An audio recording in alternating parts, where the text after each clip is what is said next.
SYL calankeedii astaanteedii iyo calankan jiraana waa contradictory waa iska hor imaanaya hadday SYL sameyn lahayd shanka digooda ku jiri lahaa hadday SYL sameyn lahayd wuxuu noqon lahaa midabada guduud waxa la yiraahdo cadaan iyo blue noqon lahaa hadday SYL samaysay waxa ku oli lahaa bishi oo ku taalay iyo calaamadii Kirishtaanka oo ku taala marka waxaan macnaha contradictory waa wax iska soo horjeeda weey macnaha logic ma ah marka shabeelku anaga si gooni uma leh wax maantay Soomaaliya ay caan ku tahay ama ha ahaato xoolo ama ha ahaato bad ama ha ahaato uraniumka wadankeena ka buuxa ama ha ahaato macnaha resourcega macnaha goldiga iyo mineral resourcega wadankeena ku jira kuma jiraan calankeena astaanteena kuma jiraan taasina waxay keentay waa waxyaabaha keena maanta in aan noqono dad runtii tiih ah macnaha iska socdo oo meel ay ku socdaan aqoon waxa kaliya ee noo hogaamiyahay waa qabiilka waxaan la ilowsiiyey in aan samaysano calaamado astaan qarameed wax aan ku faano waxaan noo diiday inaan taariikhdeena dib ugu laabano oo aan baarno waxa weeyaan waa sunta qabiilka ee aan cabsanahay waana runtii waa qaracan marka Soomaaliya su'aashaada markaan si waa dheereeyeen ka jawaabo wax gooniya oo annaga maanta calaamada oo lagu yaqaano calankeena iyo astaanteena min kuma yaala kama muuqata marka kama muuqata okay calanka Soomaaliya sidoo kale astaanta Soomaaliya waa astaan qaran oo la isla wada og yahay sida inta badan Soomaalida ay aaminsan yihiin kasufwaan ahaan maxaad adigu ku dhaliilaysaa aad ku diidantaad leedahay waxay xasan ku diidana okay aan ku bilaabo very good question aan ku bilaabo mid ugu horeysa waxaan rabnaa inaan runta isla fiirino astaantii SYL sax astaanta SYL ay samaysteen waxaa ku jira calaamad Kirishtaana calaamada Kirishtaanka ee astaantaasi ku jirtahay waa calaamada Kirishtaanka ee la yiraahdo Coptic Christian Cross sax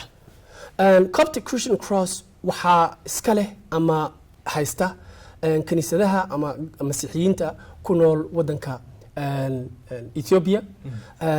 wadanka Masar ama Egypt Libya iyo meelo yar yar wadamo kale oo kala jira sax now haday saasta marka waxa ku jira calaamadaasi waxa ay dhalisay in ay calaamada Kirishtaanka ee loo yaqaan taas waa calaamada Coptic calaamada Kirishtaanka ee ku jirtay calankii Talyaanigana waxa lagu soo minguuriyay ama la qayb looga soo dhigay astaanteena Soomaaliya qaybta kale uga jirta sax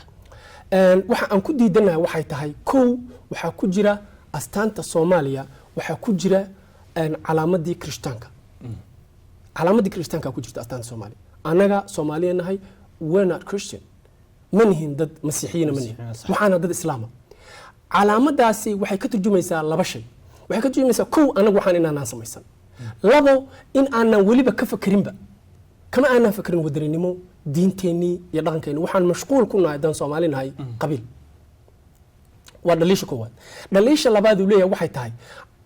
astaanteena Soomaaliyeed bannerka uu hoose meesha ugu hooseysa ee caalamka wadan kasta ay ugu qoran tahay waxa la yiraahdo halku dhiga anaga waxba lagu qorin waa maranta wadan dhan oo halku dhig lahaynana صح ملين واحد كله عالم المركز فيرسيد وده كان كير هذا جوجنا هرم بيع أو قرن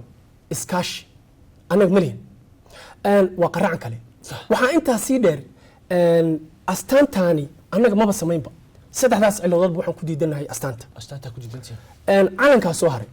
عالم كوحن كودي دنا هي عالم كصوماليات كو أنا ما بس ما يسمع تاريخ دي عدينيسا مركز فيرسيد تريبوليتانيا iyo Syronesia markaas barbadhigtid anaga malihin wuxuu ka soo baxay oo laga soo dhex saaray Coat of Arms-kii oo Talyaanigu uu u sameeyay Soomaaliya ka soo dhex baxay waa cadda صح hadii la dhihi lahaa cawaala sameeyay cawaala Liibiyaana ma aha Soomaalina ma aha that doesn't hold water macnaha ma aha wax macquul soo calanka anaga malihin su'aasha marka meesha taala waxa dadka Soomaaliyeed waxay ku leeyihiin haddaanaan lahayn macnaha dad ay yiri haddaanaan lahayn waa ognahay inaan lahayn laakiin hadda inaan bedelno maxaa ku jiro macna kala ka sii hooseeyo صح waxa la isu baahan yahay waxaan u baahanahay inaan is weydiino war calankan adigoo dul istaagay bal maxuu yahay macnaha hoose ku sii jira thank you macnaha hoose ku sii jira wuxuu yahay calankan markiisa hore Talyaanigu ha keeno laakiin isaga laftirkiisa xaq uu ka keenay sababtu maxay ahayd waayo uu noogu keenay waayo uu nooga tagay صح calankaas iyo waxa isla socda numberka 13 ee SWAL ka koobantay calankan wuxuu ahaa taariikhdiisa waxa uu bilowday in la isticmaalo waqti aad u horeysa waxa bilaabay waxa la yiraahdo Set Temples waa group bulsho qarsoon oo caabudo shaydaanka la yiraahdo Lucifer ayaga wuxuu ugu taagan yahay calanka oo buluuga oo xidigta cadaanka dhexda kule wuxuu ugu taagan yahay cirkii oo buluuga iyo wejigii shaydaankii la dhihi jiray Lucifer ama la yiraahdo sida Soomaali lagu yiraahdo ama lagu yiraahdo Carabiga la yiraahdo Iblis waxay caabudaan Iblis waxay u caabudaan Iblis inuu caawiyo calankan secret society ga bulshada secret society ga la yiraahdo oo qarsoon waxay ku caabudaan ilaahooda oo ah Iblis therefore calankan asalkiisu halkaas ku yimid ilaa maanta ay jiraan ilaa maanta ay caabudaan waxay ku fidsan yihiin meelo kala duwan oo caalamka waxa dagaal baan la galay dadkaas oo runtii xasuuqay taariikhda dadka yaqaano Soomaalida marka la yiraahdo Christian Conquest waxa loo sameeyay group ayaga si gooni ula dagaalama oo la yiraahdo Knight of Temples oo macnaha wadamada westernku ay sameeyeen si diinta Kirishtaanka loo xataa waxay aaminsanaayeen oo ay rabeen xataa Kirishtaanka inay tirtiraan iska dhaf Soomaali now taariikhda kale uu leeyahay calanka Soomaaliya waxay tahay ka sokow in shaydaanka lagu caabudo calanka Soomaaliya wuxuu ahaa haddana yahay calan ay isticmaalaan entity kaleeto ama organization kaleeto sida ciidamada cirka ee Mareykanka ciidamada cirka ee Mareykanka ninka ama naagtu marka ay gaaraan rank of brigadier general waxay xirtaan exactly calanka Soomaaliya oo kaleeto no difference at all صح dhinac kasta iskaga mid weey wuxuu ku yaalaa diyaaradaha dagaalka ee ciidamada cirka ee Mareykanka calanka Soomaaliya dhinac uga yaala waxay adapt gareeyeen oo qaateen 1920kii waa noogu horeeyay صح marka calanka Soomaaliya waxaan ku diidanahay waxa ay tahay oo aan u aragnaa inuu qaldan yahay waa calan shaydaan lagu caabudo waa calan dad kale nala leeyahay waa calan runtii anagu aanan samaysan oo naloo keeno ku qasbay wayna caddahay taariikhda iyo cad saddexdaas sababoodba ma noqon karo calan Soomaaliya waxa taas ka sii daran oo runtii la aan rabnaa dadku inay fahmaan calanka Soomaaliya maanta jira waa runtii calan aan wax macna ama wadaninimo ama shucuur wadaninimo aan kicinayni qofka Soomaaliga aan ku beerayni sababahaas aan uga soo horjeednaa adigoo taa ka duulaya waxa samaysay calan kale iyo waliba sidoo kale astaan kale bal dadka Soomaalida ku daawanaya waxyaabaha aad u cuskutay iyo sidoo kale fikradaha ka dambeeyay astaamaha iyo calanka cusub aad samayso bal dadka Soomaalida wada well thank you very much calanka cusub iyo astaanta cusub aan samaynay waxaan rabaa dadka Soomaalida marka hore inaan ku baraarujiyo calan marka la sameynayo ama astaan wadan loo sameynayo waxa loo baahan yahay dadka sameynayahay in ay ka fakaraan dhowr shay ama dhowr arrimood oo kala duwan khaasatan saddexda ugu muhiimsan kow in uu laga fakaro maxaa loo baahan yahay calankani in uu ka keeno shucuurta wadaniyiinta wadankaas iskale ama isticmaalisa calankaas macnaha ma yahay calan tusay qofkii wadaninimo ma yahay calan tusay qofkii diintii uu haystay ma yahay calan tusay qofkaani waxa uu special ama gaar uu ku yahay ku fiican yahay waa mid sax mid labaad loo baahan yahay waxay tahay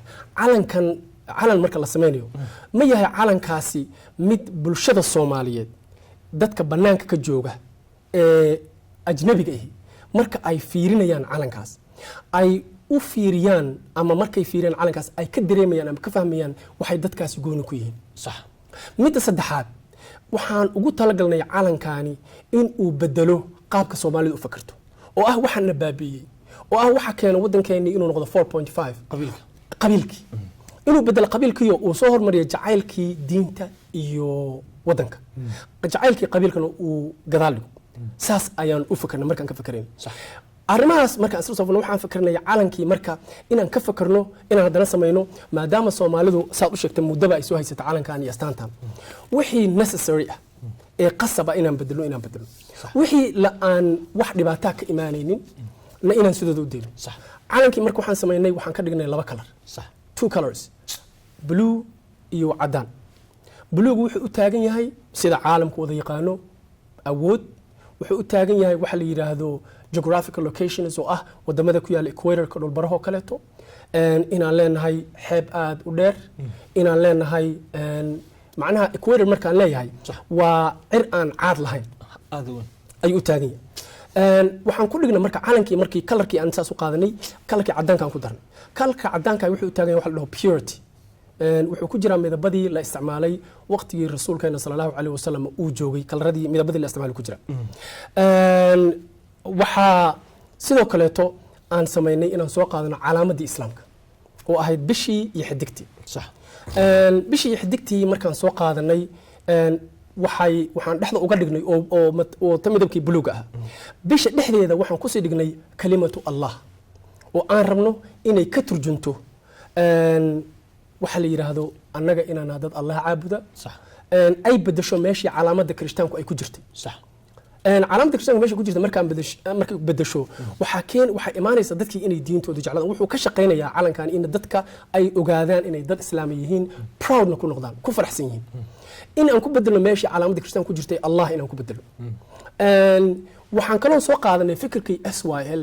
oo ahaa shantii xidigood in aan shanta state u qaybino Soomaalida Djibouti Soomaalida waqooyi Soomaalida koonfureed Soomaalida Kenya iyo Soomaalida Ethiopia calankaas sidaas ayaan uga fikirnay waxaan aaminsanahay marka waliba designka markaan sameynayna allah waxaan u design gareynay qaab meel kasta oo ka taagan tahay calanka ama gadaal ka taagnow ama hore ka taagnow dhinacaad rabto ka istaagay markasta waxaad u jeedaa allah oo sax ah design ahaana loo qurxiyay calankaas sidaas ayaan u design garay waxaan aaminsanahay runtii inuu yahay calan bulshada Soomaaliyeed ay ku diirsan karto calan kicinaya qiiro wadaninimo calan kicinaya qiiro diineed oo islaamiya calan haddii alla yiraahdo suurtagal uga dhigaya shacabka yaryar markaan ama ardadeena ama shacabkeena Soomaaliyeed markaan u fasirno inuu macquul ka dhigi doono ama suurtagal ka dhigi doono in la bedelo jacaylkii Soomaaliya si iskugu xigayo ay soo hormarto jacaylkii diinta iyo jacaylkii wadanka oo dib tago jacaylkii qabiilku sax mudinta leeg badowday hawshan sidoo kale ayaa ka caawinayay ma jiraan dadyo Soomaaliyeed oo iyagoo aqoon-yahana ama indheergarada oo aad la tashatay oo aad arrintaas angaliya oo ama kugu raacay ama kugu diiday aniga markii ugu horeysay aan ku baraarugo arrintan waxay ahayd 2001 anagoo ardaya oo sameeyna research ayaan waxaan tagnay meel hall ah hallkii waa Mareykanka hallkii waxaan ku arkay calanka Soomaalida meesha suran ana runtii isla xoogaa weyn oo rab ku faraxsan ayaan weydiiyay groupkii ardada ila socday waxaan ku iri calankan meesha maxaa loo suray markaas ma taqaana markaas aan iraha markaas la yiri markaas waa calankeeni telefiiriya la yiri calankeeni waxaan u maleynaa islaam tahay soo muslimay diban isku laabto waxaan iraha laakiin calankan calanka Soomaalida waa inta la qoslaa iraha Soomaalida saasa ka wadaa sax waa markaas banaanka markaan baxaan weydiiyay sax markaas aan bilaabay inaan baaro wadadaas intaan ku socday waxaa la kulmay dad badan oo Soomaaliya oo isku fikirnay maanta marka su'aashaada markaan si toos uga jawaabo waxaan ahaa dad fara badan aniga waxaan ahay qofkii ay u doorteen afhayeen ahaan iyo gudoomiye ahaan their leader marka dad badan oo aqoon-yahamiina oo Soomaaliya oo rag iyo dumarba isku jira oo Soomaaliya dhinacyada kala duwan ka soo jeeda ayaa barnaamijkan wada sax dabcan sida caadiga qof kastoo Soomaaliya ah hadda way adag tahay in aad ka dhacaysan calankii Soomaaliya la dibalo marka adiga Safwaan ahaan rajaynta leeg ba qabtaa in calanka aad ku guuleysato oo aad dibasho oo calankan cusub aad sameysay oo Soomaaliya u noqdo astaan iyo waliba sidoo kale calan waa rajada aan kaleena arintaasi runtii aad iyo aad ay u sareysaa sababtuna waxay tahay waxaan bilownaa hadda campaign-kan waxaan ku jirnaa muddo 2 bilood labadaas biloodan campaign-ka ku jirno ama ololaha calanka in lagu bedelo ku jirno wali ma nagama hor imaanin ama ma aana arkin qof Soomaaliya oo islaama oo runtii diida ama nagu diida arrintan way jiraan dad yiraahday ama talana siiyo ah war haddee hala bedelo waa ogolnahay in la bedelee soo ma fiicna inaan ka wada tashano oo aan maybe dad idinka way aragsan ama fikir kala qabahay inay jiraan arrintaasna waa soo dhaweynayna laakiin waxaan aaminsanahay qof Soomaaliyeed in uusan diidi karinin ama aysan macquul ka ahayn oo islaama calaamad kristaan meesha aan ka bixino allahna aan ku bedelno qof Soomaaliyeed diidaya ma jiro mana aan arkin una malayma inuu jiro sax marka rajadeenu aaday u fiican tahay mid kaleeto calanku ma aha wax kitaab ku yaal waa wax la sameeyay oo bulsho ay samaysatay una samaysata ayaga inuu ka turjumo de waxaan u baahanahay waa la isku raacay Soomaaliya oo dhan qof kasta oo aan aragnay yar weyn oday hooyo dad yar dadaan wax bartay dadaan wax baran kulligood waxay isku raacsan yihiin inaan u baahanahay inaan wax bedelo sax su'aashu waxay tahay ma kanaan ku bedelnaa ma mid kalaan ku bedelnaa proposalkan waa furan yahay laakiin inaan bedelno waa qasab waan isku raacsana rajada marka aan qabnaahay aad u fiican tahay mid kaleeto annaga waxaan dad islaama baarlamaankeena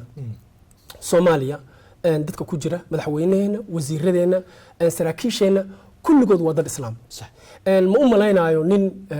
Soomaaliya oo jira mactab inuu xirto maantay inuu nool yahay ma u malaynayo waayo inaad calaamadda ama astaanta Soomaaliya inaad sii wadato markaad ogaato kadib oo darajo ay ku tahay ama madaxweynaha too soo istaagto meesha oo ay ku taalo hortaada ay taalo ama baasaboorka aad wadatid ku yaalo ama macnaha noloshaadu inuu ku jiro waxay la mid tahay inaad mactab wadatid la mid صح waxa taasi dheer waxaa jira dad Soomaaliya oo tilaabadaas qaaday oo calaamadda Kirishtaanka ka saaray noloshoodii waxaa xusid mudan oo mahad mudan maamul goboleedka Puntland oo kaleeto meesha calaamadda Kirishtaan ku jirta waxay galiyeen diamond shapes maamul goboleedka Jubbaland meesha calaamadda Kirishtaan ku jirta waxay galiyeen bilya xidig oo u taagan islaamkii maamul goboleedka Koonfur Galbeed waxay galiyeen 6 xidigood meeshii calaamadda Kirishtaan ku jirtay waxay ku hartay maantay waa Galmudug Hirshabeelle Muqdisho iyo calanka weyn oo Soomaaliya in laga bixiyo ayaduna waxaan u malaynayaa marka hadda intaas Soomaalida ku baraarugto waqti ma qaadanayso heer intee leeg ka go'an tahay inaad sii wado dadaalkan iyo waliba sidoo kale muddo intee leeg ay ku qaadan doontaa in kala jabal runtii markii aan bilaabaynay waxaan isticmaali jirnay hal ku dhig waxaan rabnaa inaan haan ka buuxino dhuux sagaaro haan dhuux sagaaro laga buuxiyo aad ay u adagtay waa inaad sagaaro badan disho macnaha waqti dheer ay kugu qaadato annaga waxaan diyaar u ahayn markaas in ay nagu qaato muddo aad u dheer صح laakiin qaabkii iyo muddadii aan ugu talagalnay waxaad moodaa ilaah baa mahadda iska leh inay ka soo yaraatay صح rajada aan ka qabnaahina aaday u fiican tahay waxaan wadaynaa arintan inta rabto ha nagu qaadatee waqtiga nagu qaadato waxaa naga go'an in aan arintaas ku guuleysano annagu xisbi gooniyo uma taageersanin xisbina kama soo horjeedno shaqadeenu ama go'aanka aan qaadano wuxuu yahay in aan dib u saxno taariikhda iyo dhaqamada qaldan ee wadankeena Soomaaliya in shacabka Soomaaliyeed ay noqdaan sida shucuubta adduunka kaleeto oo annagoo wadanka adduunka isku dhow marka la yiraahdo diin ahaan marka la dhaqan ahaan marka la yiraahdo aragtida xataa annagoo isku dhow ayaan haddana waxaan wadanka qulub ahaan isugu fog صح caalamka kaleeto waxaad arkaysaa wadan laba diimood 5 qabiilo kala duwan dhowr luqadood kala duwan leh haddana waa wadaniyiin صح annaga laakiin waxaad moodaa wax walba inuu waxaan dad cabsan waxaan cabsana waxa la yiraahdaa qabiil ninkii madaxda ahaa sheekii xataa diinta sheegayay dad baa qabiil u nacay waa ninkii Allah laga cabsado dhahay ilaahay laga cabsado qof waa fahmi kartaa macnaheedu dad waxay ku leeyihiin waa reebil war halkaas aan joognaa marka waxaan rabnaa meeshaas qaran taaganahay inaan ka dhacno waxaan rabnaa qarkaas inaan Soomaali ka soo celino oo ay timaado meel qofka Soomaaliga ahi uu ka fakaro kow diintiisa uu ka fakaro kow wadankiisa waxa kaloo cilad oo runtii aad u xun oo raba shacabka Soomaaliyeed la wadaago waxa soo wacay barnaamijkan markaan ku jirnay nin la yiraahdo soo wacay oo Soomaaliya wadamadaas shisha ayuu joogaa wuxuu yiri warniyow markii aan islaano isbaranay wuxuu ugu yiri arintan aad wadaan waxaad wadaan wax la yiraahdo nationalist sentiment macnaha inaad dadkii dib u wadaniyeysan ayaad wadaan markii dadkii wadaniina ka dhigtaana waxa iimaanay wuxuu yiri anigu waxaan Christian waxaan ahay diinta islaamka waa ka baxay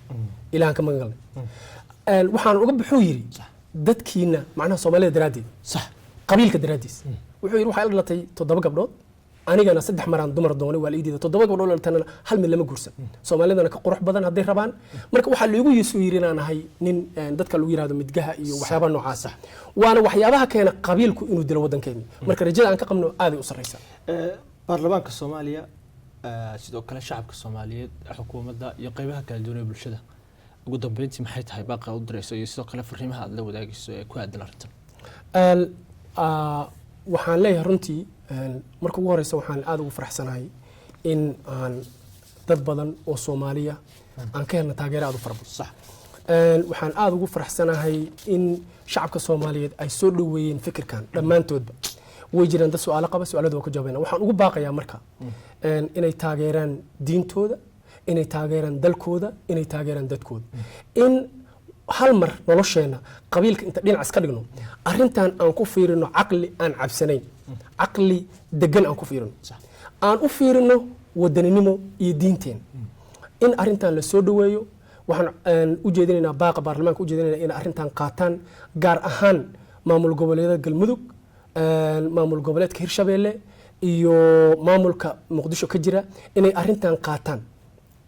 oo ay ka saaraan astaamahooda ama calankooda waxyaabihii talyaanigu uu ka tegey ama gumaystuhu nooga tegey waxaan sidoo kale u jeedinayaa madaxweynaheenna iyo wasiiradeenna inay arrintan qaataan waa fursad dahabiya oo ay haystaan maantay inay ayagu noqdaan waqtigii ay xilka hayeen in laga bedelo Soomaaliya astaantii ama laga bixiyo noloshooda calaamadii Kirishtaanka iyo astaamihii uu nooga tago gumaysigu inaan